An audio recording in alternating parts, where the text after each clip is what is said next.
Here with third-year head coach Lane Burroughs as the Demons prepare to hopefully leave rainy Natchitoches at some point today and head down to Sugar Land. Coach, regular season's over with. Was kind of a strange ending to the season, but now the tournament's here. You kind of reset to 0-0. Yeah, we may have to build an ark to get out of Natchitoches, but a lot of rain. One good thing is we won't have to worry with it. We just let the grounds crew down in Sugar Land and just go play baseball. Told our guys, I hate it for our seniors the way the last day at Brown Stroud ended for them, but kind of fitting with 2015 kind of being the year that weather dominated college baseball.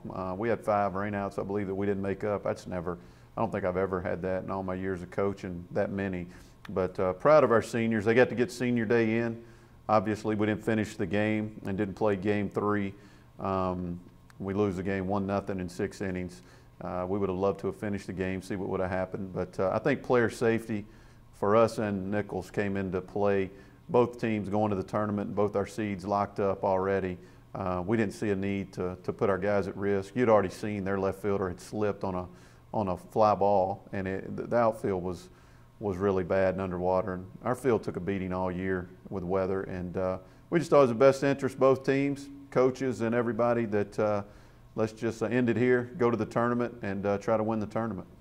Well, that's something Northwestern State amazingly has never done, is win the Southland Conference Tournament. 3 NCAA tournament berths, all as at large, as you hear the thunder in the background. A chance to rewrite history, and this team has been about rewriting history. You know, from last year, the biggest turnaround in conference history, 2 great wins in the conference tournament. How much does that experience pay off when you head to Sugar Land? It always does. When you do something for the first time as a team and you hadn't done it in a long time, it's an adjustment. I say that that's been my experience. And last year I thought we went in that tournament. We lost game 1. We battled through the losers bracket with a chance to get to the championship, and those guys have been there now. They understand what it takes to win. And since that bus, I told our guys the other day, since that bus pulled out of Conway last year, I've been waiting on this week, and they have too. So it's amazing Northwestern State's never won a conference tournament when you think about the history and tradition here. I was an assistant here in '98. We played in the championship and lost to a Nichols team that I think had 16, 17 wins on the year. So tournaments are, it's usually the team that's hottest, loosest, and goes in there and gets hot for 4 or 5 games. That's what you tend to see. It's not always the best team that comes out on top. I like our vibe. I like our club, our chances, and hey, we're going down there just like all the other 7 teams with one goal in mind. That's to win the tournament, and nothing else. We'll take nothing else. 8 teams in the tournament, 7 you can play. Obviously can't play yourself. You played 6, and of course, the one you don't play is the one you face first. Houston Baptist kind of becomes the unknown, but a faceless, nameless opponent, as you like to say. Yeah, we don't know a lot about them because we didn't play them. But in saying that, Jared's done a great job. They won some big games this year, beat some quality teams. I mean, they swept some schools that you know, I think that I have a lot of respect for, and they had some big midweek wins against Houston and some other clubs.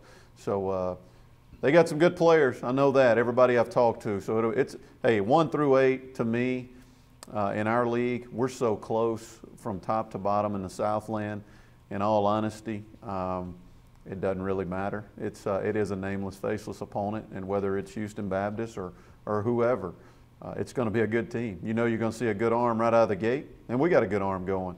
So we'll just go out there, we'll play some baseball, and when the dust settles, hopefully we're on top. You go to, last year you talked about going to Conway, you went to someone's backyard. This time you go to a neutral site in Sugar Land. It's close to HBU, but it's a chance for guys like Adam and Josh Aller to play at home, to pitch at home. And what does that mean for them? And, you know, I know the Allers have been standards in the Brown Stroud Field stands all season long and on several road trips. But for Adam and Josh to go home and play in front of a lot of friends and family and a lot of Demon alumni as well. Yeah, I'm sure they're looking forward to that. We got a lot of kids from not only Texas, but that Houston area, greater Houston area. And like you said, we have a lot of alumni. I expect to see a lot of former Demons and former students, Northwesterns at the game. And we're looking forward to it. We didn't get to go to Sugar Land our first year, 2 years ago. We were in the program. We didn't make the tournament. So nice park, beautiful place, and it'll be a chance to play in a really nice facility, venue, and prepare us hopefully for what we'll be playing next week. I know they're excited about pitching in front of family and friends, and those guys are such competitors that you can put them on, you can drop them on a mound anywhere, and they're going to give you their best, and it doesn't really matter to them. Well, end of the year also means conference awards time, and here at 2 o'clock today, we'll hear some good news for the Demons. Court Brinson, the 2015 Southland Conference Hitter of the Year, and certainly with the year he's put together, no one may be more deserving of that honor than he.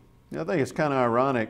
He was not named Hitter of the Week at all during the season, yet he's Hitter of the Year. So we appreciate everybody that voted for him. There's no doubt he deserves that award. He put in the work, his numbers back it up.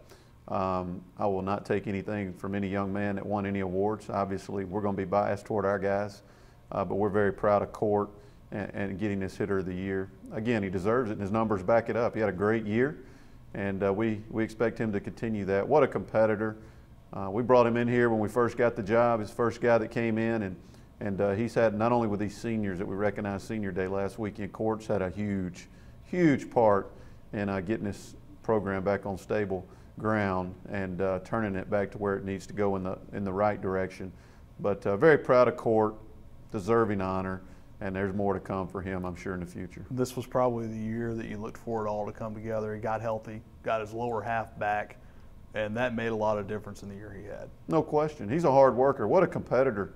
You know, we make fun of him all the time, all the players and us. He's the guy that he plays with an edge. He's old school and throwback, and when he walks on the field, he's chapped a little bit. He gets a little angry just when the game starts. But those are the kind of guys you hate to play against, but you love having them on your side, and we have to keep him in check a little bit. But just works on his craft very hard. He went from being a catcher in high school. We moved him to left field, position he's never played, and he's turned into, in my opinion, to be probably one of the best outfielders in the league.